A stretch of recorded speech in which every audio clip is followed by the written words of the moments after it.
You've seen the scene. A Boy Scout, armed with the latest gear, kneeling in a light drizzle, his expensive ferro rod throws a beautiful but useless shower of sparks. His tinder is just a little too damp. He has the manual, the training, but he doesn't have a fire. Now, picture the autumn of 1944, the freezing rain of the Hurtgen Forest. An American GI, exhausted, bone-chilled, everything soaked. A fire seems impossible, a foolish risk. And yet, he coaxes a small, steady flame to life. How is this possible? The answer is not magic. It is chemistry, desperation, and a lost understanding of principles that we have sacrificed for convenience. Before we dive into these forgotten methods, type ingenuity in the comments if you believe we've lost something valuable in our reliance on specialized gear. I want to know, does this resonate with you? Drop that comment now. We will now unpack 10 of these battlefield methods. Some are clever, others are brutal, but each one tells a story of survival. Number 1, the gunpowder flash. When every match was soaked, a soldier knew he carried dozens of ignition systems on his belt. The gunpowder, or cordite, inside a rifle cartridge is a propellant designed to burn incredibly fast and incredibly hot. In a downpour, this violent flash of heat was often the only thing powerful enough to force a flame onto damp tinder. The process was simple in theory, but required a steady hand. He would carefully pry the bullet from the casing, pouring the contents, a dark powder or strands of cordite, into a tinder bundle. Then, he would drop a single spark onto the pile. The result was not a gentle flame, but a violent, explosive whoosh, a brilliant, white-hot flash. Why does this work where a modern lighter fails? The answer is energy release. A lighter produces a relatively low-temperature flame that has to slowly heat the tinder and drive off moisture. Rain and cold steel that heat faster than the flame can produce it. The gunpowder flash is a chemical shortcut. It's a massive, overwhelming release of energy that doesn't give the rain a chance. It bypasses the slow drying process and goes straight to ignition. Yes, it was a dangerous, one-shot method that consumed a valuable piece of ammunition. But for a soldier facing a freezing night, that was a price he was willing to pay. Number 2, the C ration solution. Daily rations were more than sustenance. They were a treasure trove of materials. K rations and C rations contained items packed in or coated with wax for waterproofing, from waxed cardboard boxes to cheese packets. Soldiers quickly realized this wax was not just a protector, it was a phenomenal fuel.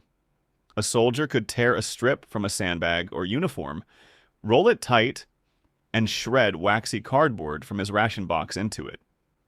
This created a tinder roll that burned slow and steady. A more ingenious method used the ration can itself. After eating, he could put a bit of grease or fat in the can, add a strip of cloth for a wick, and create a makeshift slush lamp. What makes this superior to some modern fire starters? Persistence.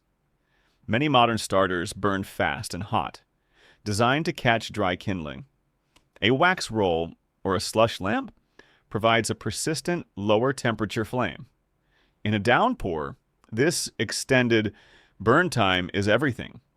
It gives the soldier a window to slowly hold damp twigs over the steady flame until they steam, then smoke, then finally catch. It didn't just start the fire, it nurtured it. Number 3, the resin gold mine harvesting fatwood. In the pine forests of Europe, soldiers were surrounded by one of the world's best natural fire starters, if they knew what to look for: fatwood. It's the resin-impregnated heartwood of dead pine trees. The resin is incredibly rich in terpene, a highly flammable hydrocarbon. Nature creates a perfect, waterproof fire starter. A soldier would look for old pine stumps. Even if the outside was rotten, the heartwood inside was often dense, amber-colored, and preserved by resin. When shaved with a knife, it released a powerful, unmistakable smell of turpentine. Once harvested, fat wood could be shaved into fine curls that would catch a spark with astonishing ease, even when wet on the surface. A few scrapes with a knife exposed dry resinous wood underneath. Alternatively, a small stick of fat wood could be lit like a candle, providing that same persistent flame needed to dry out other, wetter wood. It's an ancient skill, but for the World War II soldier, rediscovering it was a game changer. It meant a reliable source of fire was waiting inside a rotten stump. Number 4, the feather stick. Manufacturing dryness. In a rain-soaked world, the enemy is surface moisture. A soldier understood that even a wet branch could be dry inside. The challenge was accessing that dryness. The answer was a simple but profoundly effective knife technique, the feather stick. He would take a stick and strip the wet bark. Then he would begin to carve long, thin shavings, but not cut them completely off. He'd leave the thin curl of wood attached, repeating the process until he had a cluster of fine, dry curls. The finished product was tinder and kindling in one elegant package. Why is this so effective? Every twig on the ground is saturated. Even if you have dry tinder, it will burn out before it can heat a wet twig enough to ignite it. The feather stick solves this by manufacturing tinder from wood that is already part of the kindling. The flame transfers directly from the fine curls to the solid wood core they are attached to. It's a brilliant method of heat transfer that requires no special materials, only a piece of wood, a knife, and knowledge. Number 5, the silent spark. Steel on steel. Sometimes the challenge wasn't just rain, it was the enemy. A bright match or a loud fire-starting action could be a death sentence. In these situations, soldiers needed a method that was both effective and silent. One clever trick involved a simple razor blade and steel wool. Steel wool, used for cleaning, is highly flammable. It's thousands of thin steel strands with a massive surface area exposed to oxygen. By rapidly scraping a steel razor blade, or the spine of a knife, against a wad of steel wool, a soldier could shave off tiny hot fragments of metal.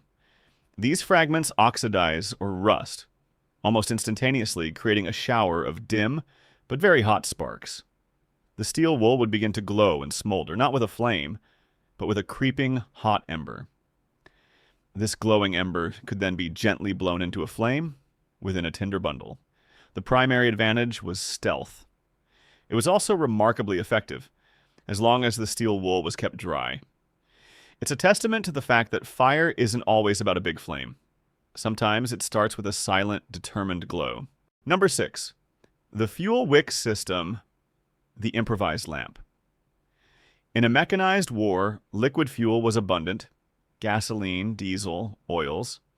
For a soldier, this was a fire starter of last resort, but one of unparalleled power. Pouring raw gasoline on a fire is uncontrolled and dangerous. So they developed a safer method, the improvised fuel wick. The concept was a simple lamp. The container could be a C-ration can or a discarded helmet. A small amount of fuel was poured in. The key was the wick, a piece of rope or a thick strip of canvas with one end submerged and the other sticking out. Capillary action would draw the fuel up the wick. When lit, it burned like a large, steady candle, incredibly resistant to rain and wind. The flame wasn't burning the cloth, it was burning the vaporized fuel. This was the ultimate brute force solution. The flame was hot enough and lasted long enough to dry out even thoroughly soaked wood. It was dirty and smelly, but when a fire was non-negotiable, it was a guaranteed solution. It perfectly illustrates the soldier's mindset. Adapt the materials of war to serve the needs of survival. Number 7, the optical ignition. When the sun appeared after a storm, but everything was still soaked, a lens could create fire from light alone. The most obvious tool was a magnifying glass from a map kit or a soldier's eyeglasses. The technique was universal. Focus the sun into a tiny white-hot point on a piece of tinder. Char cloth was ideal, but any dry, fine material would work. Now we come to a more legendary almost mythical variation of this, the ice lens. While direct, widespread documentation in World War II field manuals is scarce, the principle is sound physics and is part of the lore of wartime ingenuity. The concept is to shape a piece of perfectly clear ice into a convex lens, often by polishing it with the warmth of one's hands. This ice lens could focus sunlight just like glass, creating enough heat to ignite tinder. It may have been a rare specialist skill, but it represents the absolute pinnacle of the soldier's inventive mindset, turning the enemy, the cold itself, into a tool. Number 8. The battery and foil circuit. The 20th century battlefield had a new resource, the dry cell battery from radios and flashlights. Where there is electricity, there is the potential for heat. The core components for this trick are a battery and the foil from a gum wrapper. In that era, gum wrappers were paper-backed foil. A soldier would cut a thin strip from the wrapper, making it narrow in the middle and wider at the ends like an hourglass. This shape is crucial.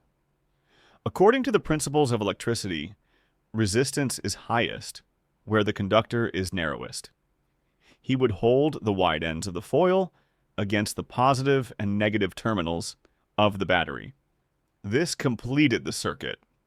The tiny, narrow bridge in the center would almost instantly glow red hot and then burst into flame as the paper backing ignited.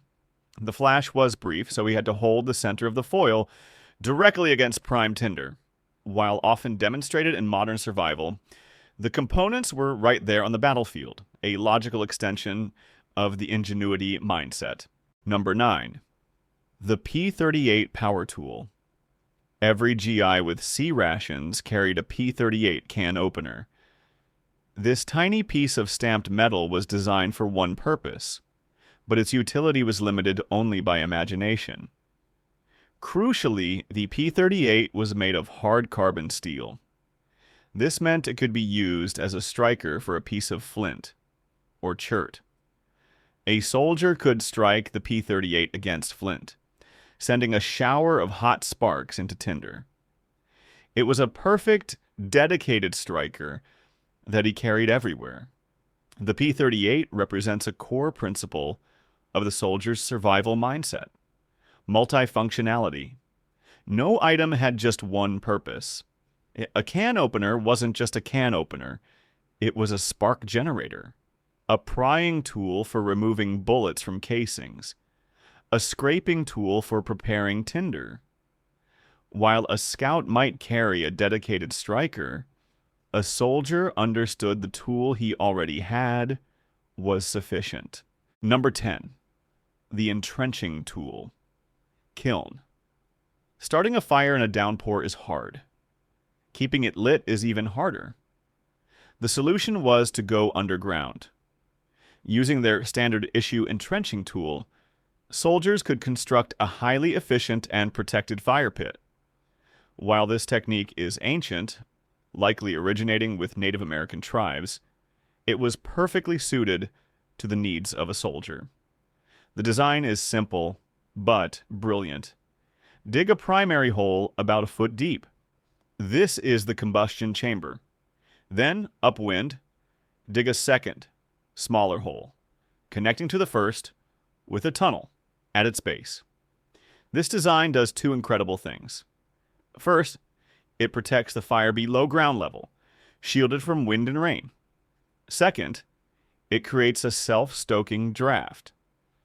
As hot air rises from the main hole, it creates a vacuum that actively sucks fresh air through the connecting tunnel. This constant oxygen supply makes the fire burn incredibly hot and efficiently with very little smoke. A huge tactical advantage. It wasn't just a fire pit, it was a piece of survival engineering. Stage 3. Beyond the spark. The art of fire maintenance.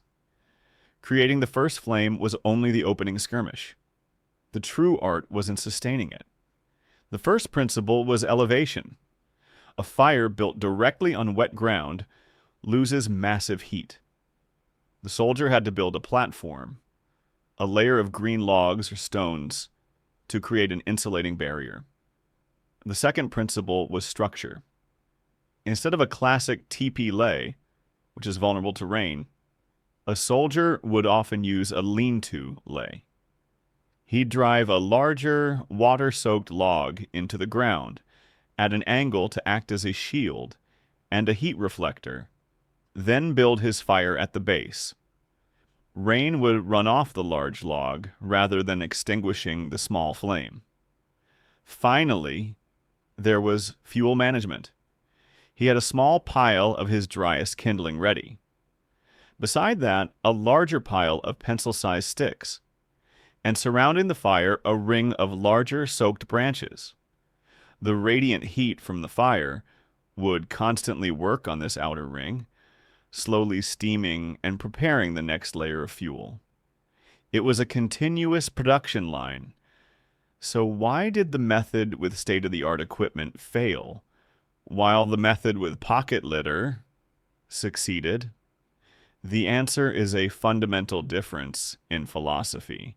The modern method operates on a best-case scenario mindset. Its gear is designed to work when conditions are mostly favorable. The training creates a rigid process that doesn't account for the chaotic reality of a wet environment. When the tinder got damp and the ground stole the heat, the system collapsed. The battlefield method operates from a worst-case scenario mindset. It assumes everything is wet. Its entire strategy is built not around using dry materials, but around creating them. It doesn't look for tinder. It manufactures it with a feather stick. It doesn't rely on a fleeting spark. It uses a sustained waterproof flame. It doesn't fight the damp ground. It rises above it with the platform. Each of these principles is a direct solution to a failure point in the modern method. Where the modern method is brittle, the historical method is adaptable. Where the modern method relies on gear, the historical method relies on an understanding of physics, heat transfer, evaporation, and combustion. The scout had a bag full of tools. The soldier had a head full of principles. And in the rain, principles are infinitely more valuable. This is not nostalgia. This is physics. This knowledge, born from the harshest necessities of war, is a timeless survival tool. It is a reminder that true preparedness is not what you have in your pack, but what you have in your mind. The soldier's greatest weapon was his resourcefulness. In the next investigation, we'll explore another forgotten skill, the lost art of natural navigation, used by ancient mariners to cross oceans without a compass. If you want to see that, make sure you are subscribed with notifications on. Because if we're going to fix how we survive, we need to start by understanding what actually works. Thank you for watching.